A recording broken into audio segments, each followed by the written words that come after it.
என்ன பண்ணுறது, ரொம்ப போர் அடிக்குது. ஆனால் நான் வந்ததுலேருந்து பார்த்துட்டு தான் இருக்கேன். நல்ல பையன் மாதிரி தானே தெரியறான்.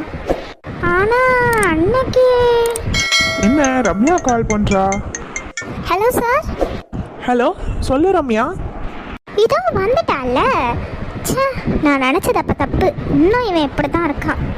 சார், இந்த மணி சாரோட ப்ராஜெக்ட் ஃபைல் எங்கே இருக்குது சார்? அச்சோ ரம்யா, நான் இப்போதான் அங்கே இல்லையே. நீங்கள் ராம்கிட்ட கேட்குறது நல்லது, அவனுக்கு தெரிஞ்சிருக்கலாம். சார், அந்த ஃபைல் நீங்கள் இங்கேருந்து போனதுக்கப்புறம் யாருமே எடுக்கல சார். அதான் உங்ககிட்டே கேட்கலான்ட்டு.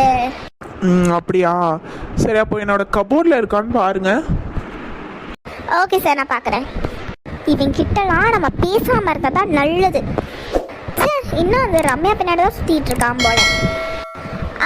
சார் இருக்கு சார் இருக்கு.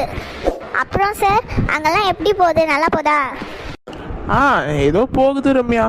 பட் நான் நம்ம ஆஃபீஸில் நம்ம ஊர்லேயே இருந்திருக்கலாம்னு இப்போ தோணுது.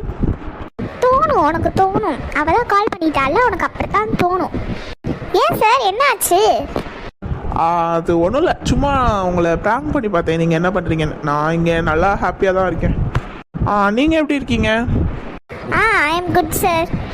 சார், ஆனால் ஆஃபீஸில் உங்களை எல்லாருமே மிஸ் பண்ணுறாங்க. நானும் உங்கள் எல்லாருமே ரொம்ப மிஸ் பண்ணுறேன்.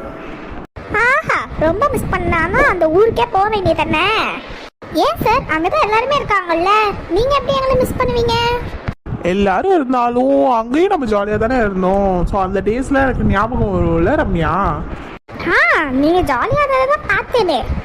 இங்கே நின்னா நமக்கு தான் ப்ரெஷர் சுகர் எல்லாம் வந்துடும். இந்த வரேன். சரி சார், ஒரு நிமிஷம், நான் அப்புறமா கால் பண்ணுறேன் சார். ஓகே ரம்யா, நீங்கள் ஒர்க்கை பாருங்கள். இவன் இங்கே என்ன பண்ணுறா?